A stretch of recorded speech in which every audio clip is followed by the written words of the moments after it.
Hello and welcome to this week's Wellness, Wealth and Mindset Weekly lessons and experiences from my past week. So without a shadow of doubt, let's dive into this week's show. So health-wise, each week I deliver health assessments to employees of businesses within the UK. And when it comes to checking their health, there's a required or regular theme of checking someone's cholesterol. And for the most part, employees have never had their cholesterol checked.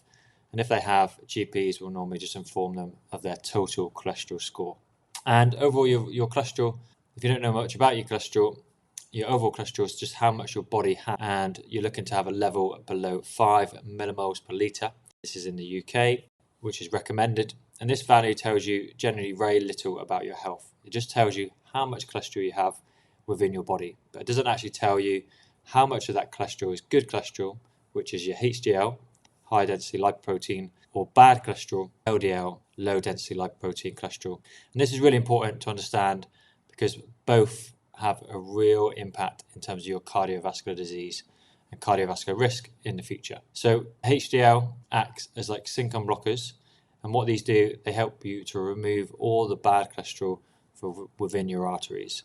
So they come in and pull the bad cholesterol out, flush them through to clean out your pipes, like putting a sync-on blocker down your sink just to remove all the blockages that you might have in your pipes.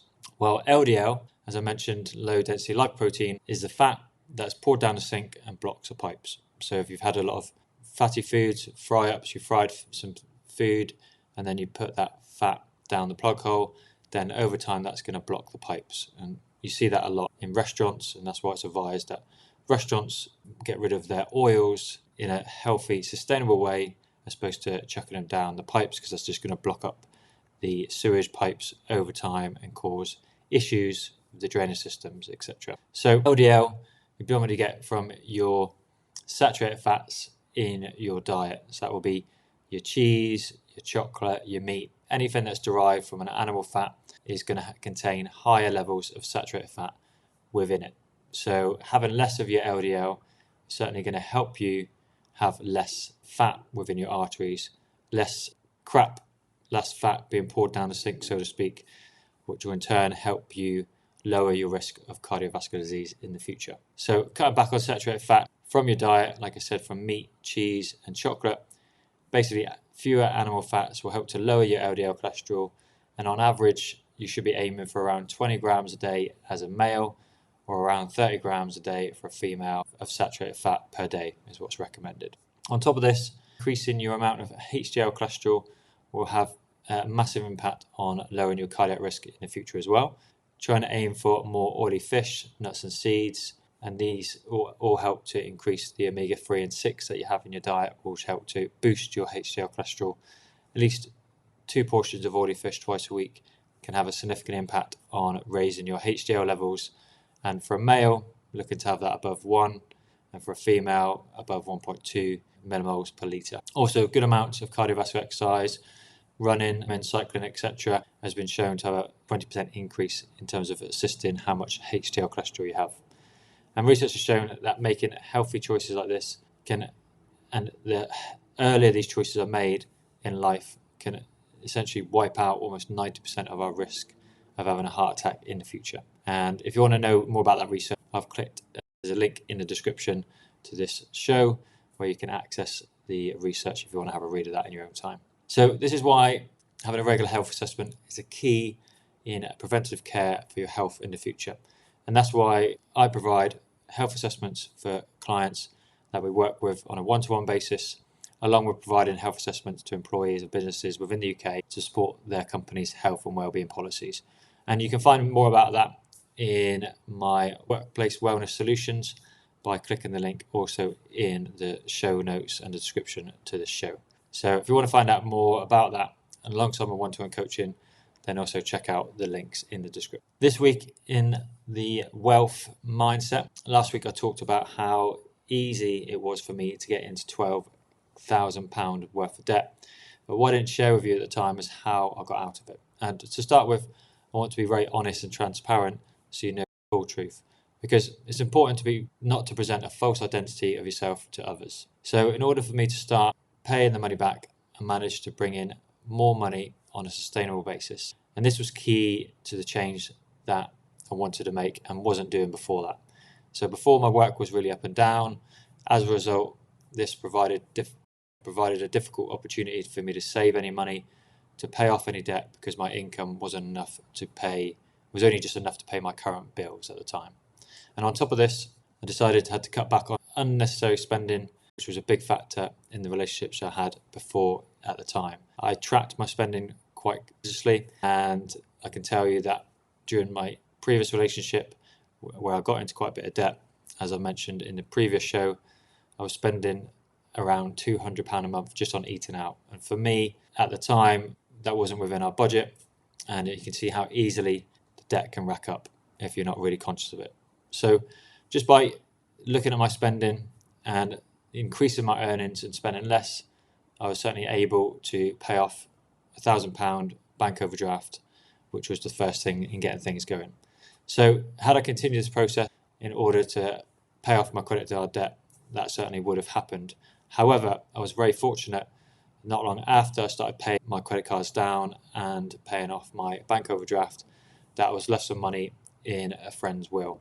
And this was come as a surprise. It wasn't anything I expected. It was definitely enough to pay off all my bills in the first one big chunk. So it was something that I didn't really want to use to pay off the debt, but having credit card debt certainly is something that you want to pay off as quickly as possible, as opposed to a mortgage debt or maybe student loan debt that have different connotations in terms of how much you pay back over time, as opposed to credit card debt with the interest being so significantly high. So I did consider using the money to not pay off the debt, but the interest, like I said, was so high, it was better to just wipe it off and start back from zero. So if you do have the chance to pay off any credit card debt in full or as soon as you can, then it's highly recommended that you do that. And pay down the credit card with the highest interest first, and if you've got a few credit cards, and then work down to the lowest interest. So that year, I continued to save the money as I would have done to pay off my credit card debt, but now I was saving money to invest in my future, which was a real bonus. As a result, I was able to use the money to go on a once-in-a-lifetime holiday to Australia for a month. So the lessons I learned during that process allow me to save more as opposed to paying off my debt. I paid off the debt originally, but I managed to do that quicker with obviously the fortunate position I was in with the will. So key lessons here is make sure you're tracking your spending weekly. Obviously try and earn more or find a way of doing so you're saving more on a monthly basis. And any amount is key, just getting into the momentum of saving regularly. So then you can pay off any debt, save for a holiday or a home or anything else that you desire going forward. And I think if you can maintain that sort of momentum going forward, then certainly it will support you in terms of the goals that you want to achieve. Lastly, mindset. How often do you quiet your mind? I thought about this for a while walking in the countryside in southeast England. We sat quietly, the sun was on my face, and there was a chill in the air. And it dawned on me that when I was in an environment around me that is quiet, it was a lot easier to quiet my mind. Living in a city, sitting quietly is possible, but there's often noises going on around you, people, cars, noise pollutions, that your mind can be contained with. So you are having to work harder to quiet the mind in a busier environment. So experiencing this quiet mind was certainly a refreshing change that I hadn't had for some time, and was a reminder for me that getting out in nature is so important for our health and for our minds. Detaching from the world that we live in, where we're consumed by noise in the real world and online in terms of what you're exposed to, and just getting away from it from time to time can help you really connect with yourself, and is a nice little reminder that we're all part of nature too. So gives you more appreciation for the world around you, and also how you maybe take care of the environment you live in and respect it a little bit more. Plus, there's loads of research to show that regular forest braving, which is classified as just going for a walk in nature, helps to support your immune system and make you more healthier. So I've clicked the link. There's a link to the research in the show notes to the show in the description if you want to check it out. But it actually really helps to improve the cytokines that you have in the body. So that helps to fight infection. So hence boosting your immune system. So getting out in nature regularly is really key to improving your health and well-being. So my question for you to leave you with this week is, when was the last time you were out in nature and how does it make you feel? Let me know in the comments below, or send me a message over on Instagram. I'd love to know how often you get out in nature and what's your experiences when it comes to enjoying nature as well. And lastly, quote of the week, a lyric of the week, is to look deep into nature and there you will understand everything better. And that was from the great man Albert Einstein.